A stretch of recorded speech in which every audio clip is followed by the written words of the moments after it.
I do understand some hesitations, right? When you're talking about some of these Alabama running backs, like they don't always work out, right? Right here. Let's talk about our number one most impactful rookie for 2021 in fantasy football, and we think that will be Najee Harris, and that is because Najee Harris is a physical specimen, Johnny. 6'2", 230 pounds, played at Alabama, similar to Derrick Henry, who he's very much close in size with to Derrick Henry.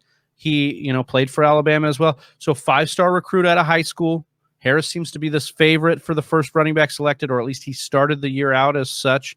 Has averaged 5.8 or better yards per carry in all 4 years at Alabama. 2,690 yards. That's 103.4 per game and 50 total touchdowns, Johnny, in his final 2 years. Has improved as a pass catcher each year with 43 catches and 57 targets, 425 yards in 2020. So this is a guy who we think can do it all, maybe even better receiving chops than Derrick Henry and a similar build. And then we think, Player Profile are comping him to Joe Mixon, saying that he's that kind of specimen and elusivity as a running back, because Joe Mixon's comp was Ezekiel Elliott, Johnny. So now we're talking about a guy who's a well-rounded back, has proven chops in college, is a big specimen, so you don't have to worry about his durability, presumably. And now where does he go? If he goes to a running back needy team like the Falcons, who have a good offensive weapons around him, the Jaguars, good offensive weapons around him, the Jets, we've got other teams that could want him there. Najee Harris is going to be the most watched player by our team here at TFW as far as where does he land? What kind of opportunity is he going to get? The question is, and I'm not going to lie, I wish we were live last year when this happened. The question is he going to be that number one guy, or is the world going to be shocked like we were last year? Yeah, where we were all, it was Jonathan Taylor and Swift. Who is going to be the first running back and where does he go? And we were all surprised and shocked when it was I CEH. honestly think that could be a situation like we saw last year, but with Javonte Williams, a guy who could sneak in as the first running back taken. And Kenneth Gainwell, he's gaining a lot. A lot of people are starting to talk about him as well as potentially this sleeper that gets taken first. I do think that ultimately it should be Najee, right? He is the most sure thing at the running back position in this draft. However, I do understand some hesitations, right? When you're talking about some of these Alabama running backs, like they don't always work out, right? We did have Mark Ingram, which he had some really good fantasy years. Obviously, Derrick Henry Richardson, but we have had but look, like we've had that was Johnny's favorite guy. We've had more busts from Alabama at the running back position than we've had actual hits. Like people would still want to say Kenyon Drake's a miss. Okay, so like I don't think that was a miss. I would think that would be like a Mark Ingram kind of thing where he was good, but he wasn't great, right? But you have like TJ Yeldon, guys like that. I just think that there's Alvin Kamara did kind of go to Alabama, but he transferred, so I don't think Eddie that counts. Lacy.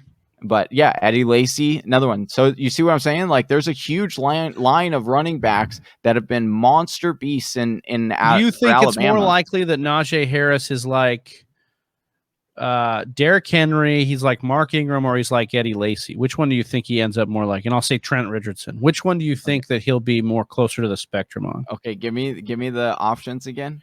So is he more like Derrick Henry? Is he more like Mark Ingram? So like Derrick Henry light, kind of like the RB2 range when in his heyday. Because Mark Ingram had great years in New Orleans and even a great year in Baltimore.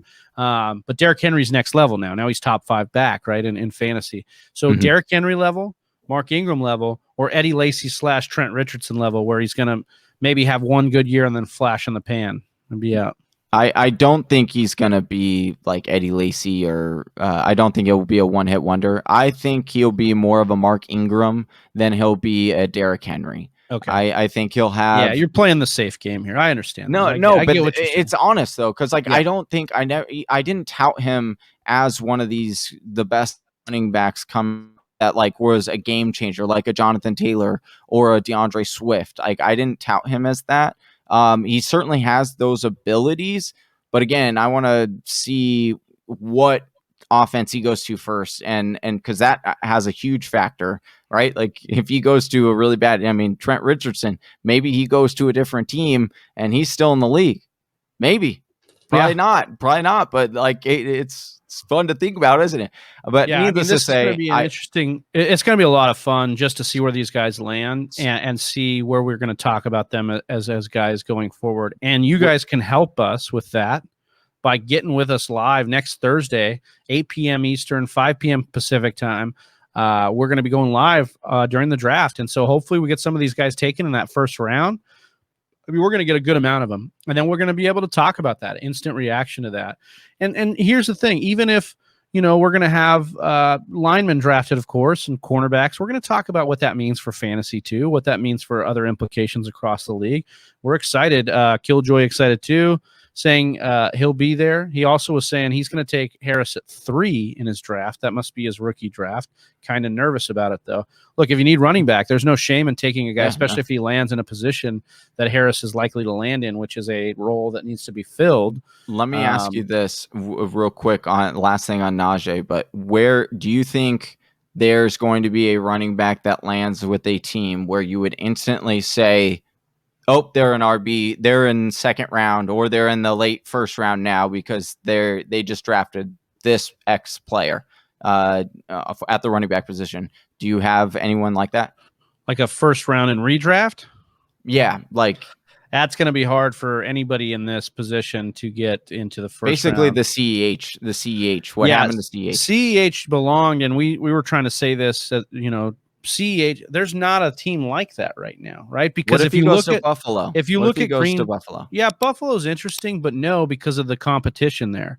The thing about Kansas City that really got CEH into the first and middle of the first and late first last year was that Damian Williams opted out. Right. Yeah. And so because he opted out, we were like, there's no competition. This is going to be his to lose. And then what would we do if we knew who the number one guy in a Kansas City offense would be? We'd draft him in the first round. We don't have something like that. Look at all the teams that would be comparable to that. Green Bay, they've got Aaron Jones and A.J. Dillon. They're probably not going to need to take a running back at this point. If they do, it'll be later on. You look at like some of Tampa Bay, they've got a bunch of running backs now. Giovanni Bernard is over there now. New Orleans kind of set at running back as far as a high-powered offense that could need a running back. Some of these Arizona is one that needs to dodge. Arizona's interesting, but we still like Chase Edmonds. We like James Conner. I mean, we don't love James Conner, but like we like the fact that there's running backs there, right? So we don't really need to figure that out. I think, there's not somebody, even if Najee Harris goes, like I think Atlanta's the most prime location for any of these running backs to land. And that's because they have stacked offense. They could get the defense in line. And this could be would we be surprised at the end of the year if they won the division? No, probably not, because that's the AFC South or the NFC South's done that over the years. So I think and even if Najee Harris goes to Atlanta, which I think would be the best landing spot of the teams we've talked about, you probably would not be sitting here drafting him in the first round, because Jonathan Taylor went to Indy last year, Johnny, and we still took Jonathan Taylor in the third round or the fourth round at most, and I just don't think I'm going to be taking Najee Harris that high unless he goes to Atlanta, and that's in the third round. Right here. Hey, you made it to the end of the video. If you like what you saw, go ahead and click subscribe. And if you want to watch more fantasy football content, check out one of these videos.